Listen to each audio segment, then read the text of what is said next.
Assalamualaikum warahmatullahi wabarakatuh. Kami akan mempresentasikan hasil makalah kami yang berjudul Ijtihad sebagai sumber dan metodologi ajaran Islam. Saya Zida Aulia Putri. Saya Mama Rayan. Saya Maulina. Pengertian ijtihad. Ijtihad secara harfiah berasal dari kata al-jah yang berarti usaha keras, tekun dan atau sungguh-sungguh. Kata al-jah mempunyai implementasi pada makalah-makalah yang di dalamnya terdapat unsur memberatkan atau menyulitkan dan tidak tepat jika digunakan pada masalah-masalah berimplikasi ringan dan mudah. Al-jad mengandung arti bazul al-wasi'i wal al-qawfati, mencurahkan kemampuan atau upaya sungguh-sungguh seperti yang terdapat dalam surat An-Nur surat ke-24 ayat 53 yang artinya, dan mereka bersumpah dengan nama Allah dan sumpah sungguh-sungguh bahwa jika engkau suruh mereka berperang, pastilah mereka akan pergi. Katakanlah, Muhammad, janganlah kamu bersumpah karena yang diminta adalah ketaatan yang baik. Sungguh Allah Maha teliti terhadap apa yang kamu kerjakan. Dari segi bahasa, ijtihad ialah mengerjakan sesuatu dengan segala kesungguhan. Perkataan ijtihad tidak digunakan kecuali untuk perbuatan yang harus dilakukan dengan susah payah.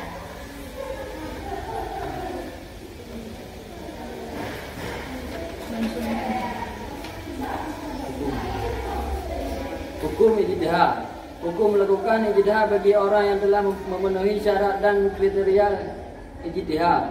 Fardu ain, untuk melakukan ijtihad untuk kasus dirinya sendiri dan ia harus mengamalkan hasil ijtihadnya sendiri.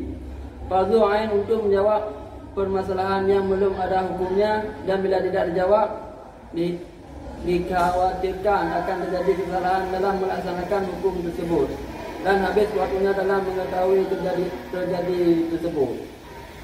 Fardu kifayah, jika permasalahan yang diajukan kepadanya tidak dikhawatirkan akan habis waktunya, atau ada lagi mujtahid yang lain yang telah memenuhi syarat. Dihukumi sunnah jika berijtihad terhadap permasalahan yang baru, tidak ditanya ataupun tidak. Hukumnya haram terdapat ijtihad yang telah ditetapkan secara qat'i karena bertentangan dengan syara. Lapangan ijtihad. Tidak semua lapangan hukum Islam dapat menjadi pokok ijtihad. Dia pengen yang tidak boleh menjadi lapangan ijtihad adalah hukum yang dibawa oleh nas qat'i baik kedudukannya maupun pengertiannya atau dibawa oleh hadis mutawatir. Hukum-hukum yang tidak dibawa oleh suatu nas dan tidak pula diketahui dengan pasti dari agama telah disepakati diijmakan oleh para mujtahid dari suatu masa.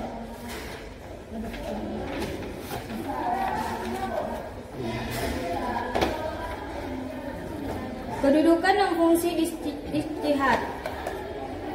Faqih dan fuqaha melakukan ijtihad apabila dalam suatu peristiwa yang terjadi tidak ada dasarnya hukum atau petunjuk nas Al-Quran.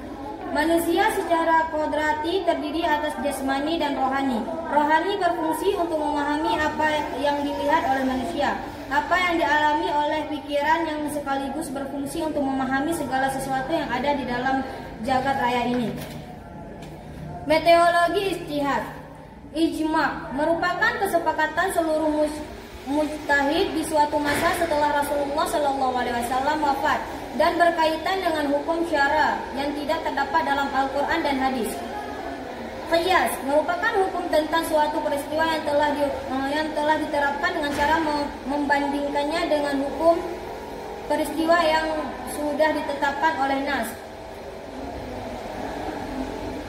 Macam-macam ijtihad. Secara garis besarnya, ijtihad dibagi dua bagian. Ijtihad fardi adalah ijtihad yang dilakukan oleh perseorangan atau beberapa orang yang tidak ada keterangan bahwa mustahid lain menyetujui dalam suatu perkara. Ijtihad semacam ini yang pernah dibenarkan oleh Rasulullah kepada MUA ketika Rasul memutuskan menjadi qati'i di Yaman. Ijtihad jama'i adalah suatu ijtihad dalam suatu perkara yang disepakati oleh mujtahidin. Ijtihad semacam ini yang dimaksud oleh hadis di ketika menanyakan kepada Rasul tentang urusan yang tidak ditemukan. Syarat-syarat ijtihad: mengetahui bahasa Arab dengan segala segi, mengetahui Al-Quran, mengetahui hadis-hadis Nabi, mengetahui segi-segi pemakaian alias mampu menghadapi nas-nas yang berlawanan.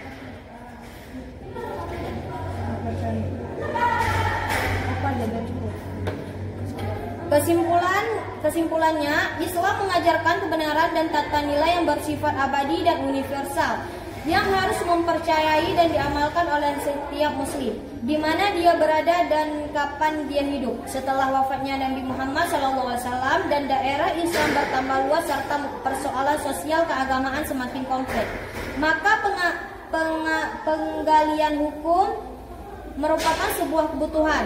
Disinilah awalnya ijtihad dilakukan untuk menyelesaikan persoalan umat.